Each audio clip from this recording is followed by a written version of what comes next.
ਸੱਚਕੋਂ ਵੇਖ ਰਹੇ ਦਰਸ਼ਕਾਂ ਦਾ ਸਵਾਗਤ ਹੈ। ਮੈਂ ਹਾਂ ਸੁਖਜੀਤ ਮਾਨ। ਅਸੀਂ ਅੱਜ ਪੁੱਜੇ ਹਾਂ ਬਠਿੰਡਾ ਜ਼ਿਲ੍ਹੇ ਦੇ ਵਿਧਾਨ ਸਭਾ ਹਲਕਾ ਮੌੜ ਦੇ ਵਿੱਚ। ਮੌੜ ਹਲਕੇ ਦੇ ਵਿੱਚ ਕਾਂਗਰਸ ਵੱਲੋਂ ਡਾਕਟਰ ਮਨੋਜ ਬਾਲਾ ਬਾਂਸਲ ਉਮੀਦਵਾਰ ਨੇ। ਇਸ ਤੋਂ ਇਲਾਵਾ ਆਮ ਆਦਮੀ ਪਾਰਟੀ ਵੱਲੋਂ ਸੁਖਬੀਰ ਮੈਸਰਖਾਨਾ, ਸ਼੍ਰੋਮਣੀ ਅਕਾਲੀ ਦਲ ਵੱਲੋਂ ਜਗਮੀਤ ਸਿੰਘ ਬਰਾੜ ਅਤੇ ਸੰਯੁਕਤ ਮੋਰਚੇ ਵੱਲੋਂ ਲਖਵੀਰ ਸਿੰਘ ਲੱਖਾ ਸਧਾਣਾ ਚੋਣ ਮੈਦਾਨ 'ਚ ਨੇ। ਹੁਣ ਤੱਕ ਦੇ ਵੋਟਰਾਂ ਦੇ ਰੁਝਾਨ ਜੋ ਪਹਿਲਾਂ ਦੇਖੇ ਗਏ ਨੇ, ਰੈਲੀਆਂ ਦੇ ਵਿੱਚ ਇਕੱਠ ਨੇ ਜਾਂ ਰੋਡ ਸ਼ੋਅ ਹੋ ਰਹੇ ਨੇ, ਮੁਕਾਬਲਾ ਤਿਕੋਣਾ ਲੱਗ ਰਿਹਾ ਹੈ। ਪਰ ਕੀ ਕੁਝ ਮਸਲੇ ਨੇ ਵਿਧਾਨ ਸਭਾ ਹਲਕਾ ਮੌੜ ਦੇ? ਉਮੀਦਵਾਰ ਕਾਂਗਰਸ ਦੇ ਡਾਕਟਰ ਮਨੋਜ ਬਾਲਾ ਬਾਂਸਲ ਸਾਡੇ ਨਾਲ ਮੌਜੂਦ ਨੇ। ਉਹਨਾਂ ਤੋਂ ਪੁੱਛਦੇ ਹਾਂ ਵੀ ਕੀ ਗੱਲਾਂ ਲੈ ਕੇ ਉਹ ਲੋਕਾਂ 'ਚ ਜਾ ਰਹੇ ਨੇ, ਕੀ ਉਹਨਾਂ ਸਾਹਮਣੇ ਚੁਣੌਤੀਆਂ ਆ ਰਹੀਆਂ ਨੇ, ਕੋਈ ਲੋਕਾਂ ਦੇ ਸਵਾਲ ਵੀ ਹੈ ਅਤੇ ਉਹ ਕੀ ਵਾਅਦੇ ਕਰ ਰਹੇ ਨੇ। ਮੈਨੂੰ ਸਵਾਗਤ ਹੈ ਸੱਚਕੋਂ ਤੁਹਾਡਾ। ਬਹੁਤ ਬਹੁਤ ਧੰਨਵਾਦ ਜੀ। ਸਤਿ ਸ਼੍ਰੀ ਅਕਾਲ ਸਾਰਿਆਂ ਨੂੰ, ਸਾਰੇ ਵਿਊਅਰਸ ਨੂੰ ਨਮਸਕਾਰ ਮੇਰੇ ਵੱਲੋਂ। ਮੈਮ, ਸਭ ਤੋਂ ਪਹਿਲਾਂ ਇਹ ਦੱਸੋ, ਤੁਸੀਂ ਹਲਕੇ ਦੇ ਵਿੱਚ ਜਾ ਰਹੇ ਹੋ, ਲੋਕ ਕੀ ਮੁਸ਼ਕਲਾਂ ਰੱਖ ਰਹੇ ਨੇ, ਕੀ ਚੁਣੌਤੀਆਂ ਜਿਹੜੀਆਂ ਹੈਗੀਆਂ ਹਲਕੇ ਦੇ ਵਿੱਚ? ਮੈਂ ਹਲਕੇ ਸਿਰਫ 1 ਮਹੀਨੇ ਤੋਂ ਨਹੀਂ ਜਾ ਰਹੀ, ਮੈਂ ਤਾਂ 2 ਸਾਲ ਤੋਂ ਹਲਕੇ ਵਿੱਚ ਹਾਂ। ਸੋ ਮੈਨੂੰ ਤਾਂ 2 ਸਾਲ ਦਾ ਮੁਸ਼ਕਿਲਾਂ ਦਾ ਪਤਾ ਹੈਗਾ। ਸੋ ਉਹਨਾਂ ਮੁਸ਼ਕਿਲਾਂ ਨੂੰ ਹੱਲ ਕਰਨ ਦੀ ਕੋਸ਼ਿਸ਼ ਕੀਤੀ ਆ। ਸੋ ਜੋ ਮੈਂ ਇੱਕ ਸੇਵਾਦਾਰ ਹੋਣ ਦੇ ਨਾਤੇ ਇੱਥੇ ਕਰ ਸਕਦੀ ਸੀਗੀ। ਸੋ ਮੇਨ ਜਿਹੜਾ ਹੈਗਾ ਇਹਦਾ ਰੁਜ਼ਗਾਰ ਦਾ ਮੁੱਦਾ ਆ। ਰੁਜ਼ਗਾਰ, ਗਰੀਬ ਪਰਿਵਾਰਾਂ ਦੇ ਕੋਲ ਘਰ ਨਹੀਂ ਹੈਗੇ। ਸੋ ਬੱਚਿਆਂ ਦੇ ਲਈ ਕੋਈ ਇੱਦਾਂ ਦਾ ਸਾਧਨ ਨਹੀਂ, ਕੋਈ ਜਿੱਦਾਂ ਕੋਈ ਸਕਿੱਲ ਡਿਵੈਲਪਮੈਂਟ ਸੈਂਟਰ ਹੋਵੇ ਉਹ ਨਹੀਂ ਹੈਗਾ, ਹੌਸਪੀਟਲ ਨਹੀਂ ਹੈਗਾ ਪ੍ਰੋਪਰ ਜਿੱਥੇ ਡਾਕਟਰਸ ਹੋਣ, ਅਤੇ ਨਾਲ ਕੋਈ ਸਟੇਡੀਅਮ ਨਹੀਂ ਹੈਗਾ। ਸੋ ਕਾਲਜ ਹੈਗਾ, ਕਾਲਜ ਦੇ ਸਟਾਫ ਨਹੀਂ ਹੈਗਾ। ਸੋ ਬਹੁਤ ਸਾਰੇ ਇੱਦਾਂ ਦੀਆਂ ਚੀਜ਼ਾਂ ਨੇ ਜਿਹੜੀ ਮੈਂ ਫੇਸ ਕੀਤੀਆਂ 2 ਸਾਲ ਤੋਂ। ਕੀ ਤੁਹਾਨੂੰ ਕੀ ਲੱਗਦਾ ਹੈਗਾ, ਲੋਕਾਂ ਦੀ ਕੀ ਫੀਡਬੈਕ ਹੈ ਜਿਹੜੀ ਉਹ ਮਿਲ ਰਹੀ ਹੈਗੀ ਆ? ਕੀ ਦਾਅਵੇ ਜਿਹੜੇ ਤੁਸੀਂ ਕਰ ਰਹੇ ਹੈਗੇ ਹੋ ਵੀ ਜੇ ਅਗਰ ਕਾਂਗਰਸ ਦੀ ਸਰਕਾਰ ਬਣਦੀ ਹੈ ਤੁਸੀਂ ਜਿੱਤਦੇ ਹੈਗੇ ਹੋ, ਕੀ ਲੋਕਾਂ ਵਾਸਤੇ ਕਰਨ ਦਾ ਹੈ? ਲੋਕਾਂ ਨੂੰ ਮੇਰੇ 'ਤੇ ਬੜਾ ਭਰੋਸਾ ਹੈ, ਕਿਉਂਕਿ ਮੈਂ ਉਹ ਕੀਤਾ ਜੋ 75-50 ਸਾਲ ਤੋਂ ਨਹੀਂ ਸੀ ਹੋਇਆ। ਕਈ ਚੀਜ਼ਾਂ ਇੱਦਾਂ ਹੋਈਆਂ। ਸੋ ਇਤਫਾਕ ਦੀ ਗੱਲ ਸੀ ਜਾਂ ਪ੍ਰਮਾਤਮਾ ਨੇ ਮੇਰੇ ਕੋਲੋਂ ਕਰਾਉਣਾ ਸੀਗਾ। ਸੋ ਜੋ ਇਹ ਮੇਰੇ ਇੱਕ ਵਾਰੀ ਕਿਹਾ ਤਾਂ ਮੈਂ ਉਸ ਨੂੰ ਕੰਮ, ਮੇਰੀ ਵੈਸੇ ਵੀ ਨੇਚਰ ਇੱਦਾਂ ਦੀ ਕਿ ਬਹੁਤ ਰਿਸਪੋਂਸੀਬਲ ਹੈਗੀ ਹਾਂ ਮੈਂ, ਮੈਨੂੰ ਬਾਰ-ਬਾਰ ਕਹਿਣ ਦੀ ਲੋੜ ਨਹੀਂ ਹੁੰਦੀ ਕੰਮ।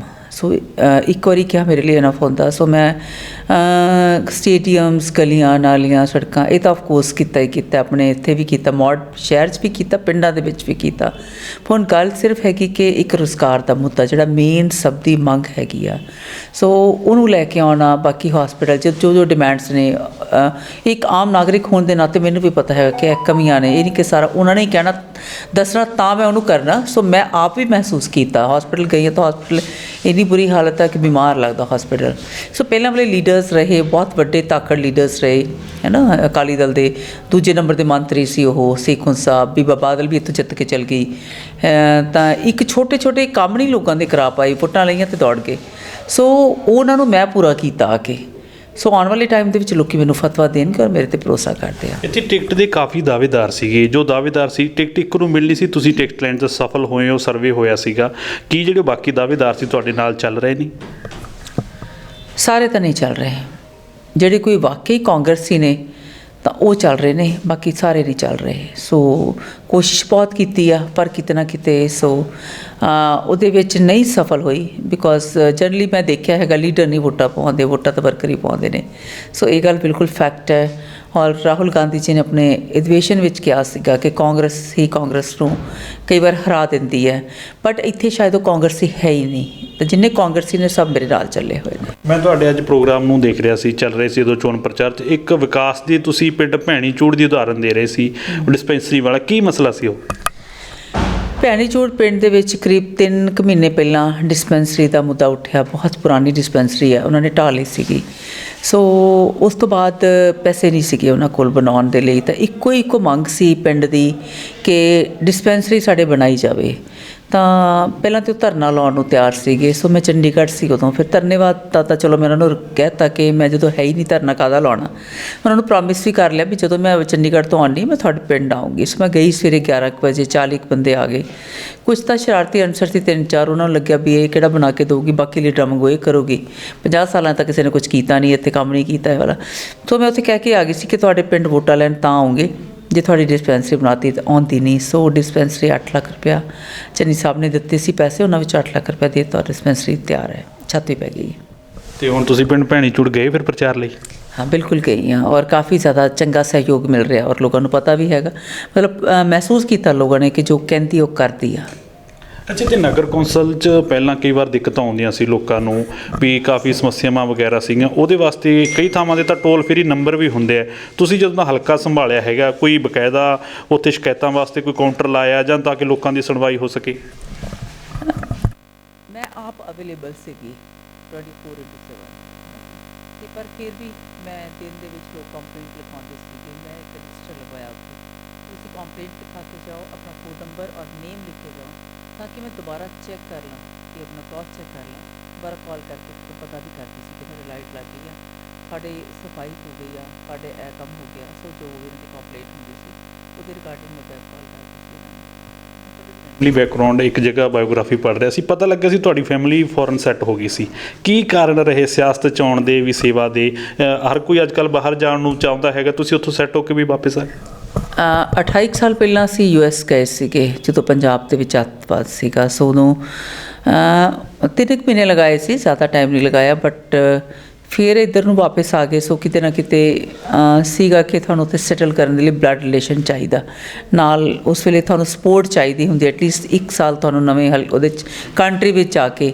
ਸੋ ਸ਼ਾਇਦ ਸਾਨੂੰ ਨਹੀਂ ਲੱਗਿਆ ਕਿ ਉੱਥੇ ਨਹੀਂ ਹੈਗਾ ਕੁਛ, ਇੱਥੋਂ ਛੱਡ ਕੇ ਗਈ ਸੀ ਜੋ ਚੀਜ਼ਾਂ ਕੰਫਰਟ ਆਪਣੇ ਦੇਸ਼ 'ਚ ਹੈ, ਤਾਂ ਅੱਛਾ ਉਹਨੂੰ ਵੀ ਅਸੀਂ ਮਿਸ ਕੀਤਾ। ਤਾਂ ਉੱਥੇ ਉਹਨਾਂ ਕੰਫਰਟ ਨਹੀਂ ਹੈਗਾ। ਐਵੇਂ ਕਹਿਣ ਨੂੰ ਠੀਕ ਹੈ ਕਿ ਦੂਰ ਦਾ ਲੱਗਦਾ ਆਪਾਂ ਨੂੰ ਕਿ ਦੂਰ ਦੇ ਟੋਲ ਸਾਹਬ ਨੇ, ਸੋ ਦੂਰੋਂ ਸਾਰਾ ਕੁਝ ਚੰਗਾ ਲੱਗਦਾ। ਪਰ ਜੇ ਤੁਸੀਂ ਇੱਥੇ ਆਪਣਾ ਵਧੀਆ ਅਰਨ ਕਰ ਰਹੇ ਹੋ ਤਾਂ ਮੈਨੂੰ ਲੱਗਦਾ ਉੱਥੇ ਜਾਣ ਦੀ ਲੋੜ ਨਹੀਂ, ਜੋ ਮੈਂ ਚੀਜ਼ ਉੱਥੇ ਨੋਟਿਸ ਕੀਤੀ। ਸੋ ਮੈਨੂੰ ਵੀ ਪਹਿਲਾਂ ਲੱਗਦਾ ਸੀ ਕਿਹੜਾ ਸਵਰਗ ਉੱਥੇ ਹੈਗਾ। ਠੀਕ ਹੈ, ਨੋ ਡਾਊਟ ਕਿ ਹਾਈਜੀਨ ਹੈਗੀ ਆ ਉੱਥੇ, ਕਲੀਨਲੀਨੈਸ ਹੈਗੀ ਆ, ਉਹ ਚੀਜ਼ਾਂ ਹੈਗੀਆਂ। ਬਟ ਜੋ ਚੀਜ਼ ਤੋਂ ਕੰਫਰਟ ਤੁਹਾਡੇ ਤੁਹਾਨੂੰ ਆਪਣੇ ਦੇਸ਼ ਵਿੱਚ ਆ, ਆਪਣੇ ਸ਼ਹਿਰ ਵਿੱਚ ਆ, ਸੋ ਉੱਦਾਂ ਦਾ ਕੰਫਰਟ ਨਹੀਂ ਆ। ਸੋ ਕਿਤੇ ਨਾ ਕਿਤੇ ਫਿਰ ਜਿਹੜੀ ਹੈਗੀ ਮਿੱਟੀ, ਆਪਣੇ ਦੇਸ਼ ਦੀ, ਪੰਜਾਬ ਦੀ ਮਿੱਟੀ ਮੈਨੂੰ ਵਾਪਸ ਲੈ ਆਏ। ਆਖਰੀ ਸਵਾਲ ਹੈ, ਮੌੜ ਹਲਕੇ ਦੇ ਲੋਕ ਤੁਹਾਨੂੰ ਫਤਵਾ ਦਿੰਦੇ ਆ, ਤੁਸੀਂ ਪਹਿਲ ਦੇ ਆਧਾਰ 'ਤੇ ਜਿਹੜੇ ਕੀ ਮੁੱਖ ਕੰਮ ਹੋਣਗੇ ਜਿਹੜੇ ਤੁਹਾਡੀ ਮੇਨ ਪ੍ਰਾਇਓਰਟੀ ਹੋਏਗੀ, 1 ਜਾਂ 2? ਸਭ ਤੋਂ ਪਹਿਲਾਂ ਰੁਜ਼ਗਾਰ ਦਾ ਸਾਧਨ, ਉਹਦੇ ਲਈ ਥੋੜ੍ਹਾ ਟਾਈਮ ਲੱਗੂਗਾ। ਪ੍ਰੈਕਟੀਕਲ 'ਚ ਗੱਲ ਹੈ ਕਿ ਇੰਨੀ ਜਲਦੀ ਪਾਸ ਨਹੀਂ ਹੁੰਦਾ। ਵਿਧਾਨ ਸਭਾ ਦੇ ਵਿੱਚ ਬਹੁਤ ਪ੍ਰੋਸੈਸ ਵਿੱਚੋਂ ਲੰਘਣਾ ਹੁੰਦਾ ਇਸ ਫਾਈਲ ਨੇ।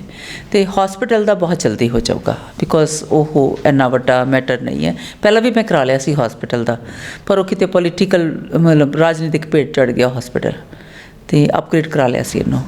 ਸੋ ਜਿਹੜੇ ਜਲਦੀ ਖੁੱਲ੍ਹ ਸਕਦਾ ਸਕਿੱਲ ਡਿਵੈਲਪਮੈਂਟ ਸੈਂਟਰ ਹੈਗੇ ਨੇ ਗਰਲਸ ਲਈ, ਔਰ ਬਾਕੀ ਆਪਣੇ ਸ਼ਹਿਰ ਦੀ ਹਾਈਜੀਨ ਜਿਹੜਾ ਮੇਨ ਹੈਗਾ। ਮੈਨੂੰ ਵੈਸੇ ਵੀ ਮੈਂ ਆਪਣਾ ਘਰ ਬਹੁਤ ਸਾਫ਼ ਰੱਖਦੀ ਹਾਂ। ਸੋ ਮੈਨੂੰ ਇਹ ਲੱਗਦਾ ਹੁੰਦਾ ਵੀ ਸਾਰਾ ਕੁਝ ਹੀ ਸਾਫ਼ ਹੋਣਾ ਚਾਹੀਦਾ। ਮੈਨੂੰ ਮਤਲਬ ਸਫਾਈ ਬਹੁਤ ਚੰਗੀ ਲੱਗਦੀ ਆ। ਸੋ ਆਪਣੇ ਸ਼ਹਿਰ ਦੀ ਜਾਂ ਆਪਣੇ ਪਿੰਡਾਂ ਦੀ ਹਾਈਜੀਨ ਵੱਲ ਧਿਆਨ ਦੇਣਾ, ਸਫਾਈ ਵੱਲ ਧਿਆਨ ਦੇਣਾ, ਔਰ ਬਾਕੀ ਸਟੇਡੀਅਮ ਹੈਗਾ, ਸੋ ਉਸ ਨੂੰ ਲੈ ਕੇ ਆਉਣਾ। ਅਤੇ ਮੈਂ ਚਾਹੁੰਦੀ ਕਿ ਆਉਂਦੇ 5 ਸਾਲ ਨੂੰ ਜਦੋਂ ਮੈਂ ਲੋਕਾਂ ਦੇ ਵਿੱਚ ਆਵਾਂ, ਮੈਂ ਇਹ ਕੰਮ ਸਾਰੇ ਕੀਤੇ ਹੋਣ ਜੋ ਮੈਂ ਕਹਿ ਰਹੀ ਹਾਂ।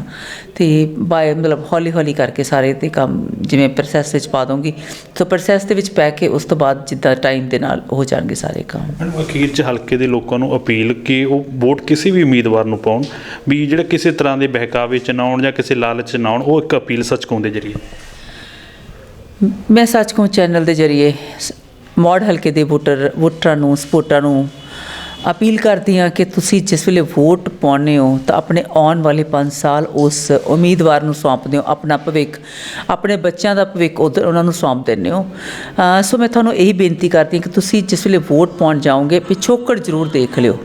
ਸੋ ਘਰ ਬੈਠ ਕੇ ਸ਼ਾਮ ਨੂੰ ਵਿਚਾਰ ਕਰਿਓ ਔਰ ਪਿਛੋਕੜ ਦੇਖ ਕੇ ਵੋਟ ਪਾਇਓ, ਕਿਉਂਕਿ ਜਿਸ ਨੂੰ ਜਿੱਦਾਂ ਦੇ ਸੰਸਕਾਰ ਔਰ ਜਿੱਦਾਂ ਗੁੜਤੀ ਮਿਲਦੀ ਆ ਉਹ ਸ਼ਾਇਦ ਬਦਲਦੀ ਨਹੀਂ, ਸੁਭਾਅ ਵੀ ਨਹੀਂ ਬਦਲਦੇ। ਸੁਭਾਅ ਵੀ ਦੇਖ ਲਿਓ, ਕੰਮ ਕਰਨ ਦਾ ਤਰੀਕਾ ਵੀ ਦੇਖ ਲਿਓ।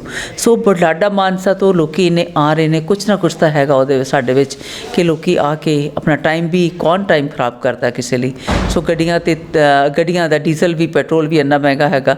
ਸੋ ਉਹ ਲਗਾ ਕੇ ਸਾਡੇ ਲਈ ਇੱਕ ਹਰ ਪਿੰਡ 'ਚੋਂ ਹਰ ਸਾਡੇ ਵਰਕਰ ਔਰ ਬਿਨਾਂ ਦੱਸੇ ਬਿਨਾਂ ਕਹੇ ਆ ਰਹੇ ਨੇ।